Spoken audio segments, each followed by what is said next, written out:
This event germinated, you would say that, it's been a 14th edition that we, as mentioned earlier.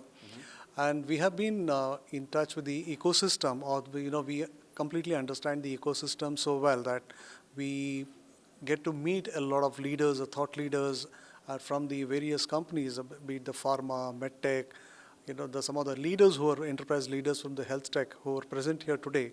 So when you meet these people and who are setting up innovation centers or the global capability centers here in India, and the thriving startup ecosystem that is happening in Bangalore and India, especially in the health tech and the medtech. So you can see the kind of innovation quotient that's quite high. And some of the innovators that you would have seen today who showcased here in the Innovation Showcase program and the enterprise leaders panel discussions that we had, who are presenting some really thought-provoking and groundbreaking and very innovative ideas that they were talking about.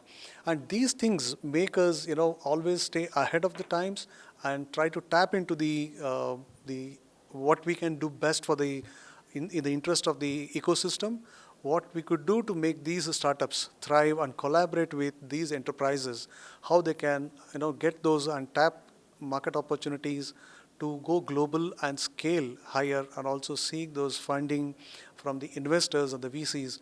So this program is all about that, innovation where startups, enterprise collaborate, and an ecosystem like this thrives with the help of academics, then VCs, all of them.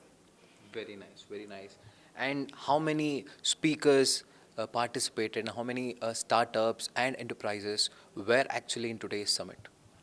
We had more than 30 enterprise leaders who were speaking at the event, and we had more than 3 to 4 academics who were participating in that, and were well supported by the media who were covering the innovation, from the various media houses who were part of this in moderating the discussion, the panel discussions.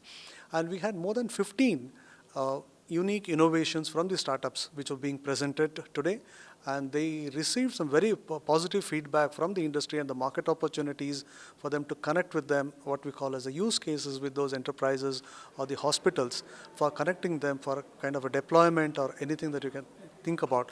And we received very good support from the government. We had Dr. Triveni, who is the Director of Healthcare Family Welfare Services from the government of Karnataka, who was present here. She gave an open invitation to all the startups and the enterprises for collaborating with them in giving delivery of service, increasing the efficiency of delivery of the services from the government hospitals, especially at the primary healthcare centers. So we will be taking some of these startups there also, and we'll be collaborating with the government in seeing that how they can efficiently improve the services and the delivery to the people on the ground.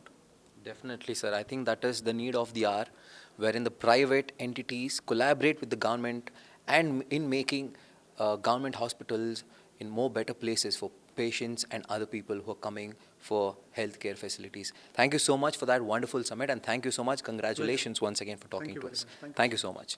With camera person Ramesh, this is Rahul Dayan for News First Prime, Bengaluru.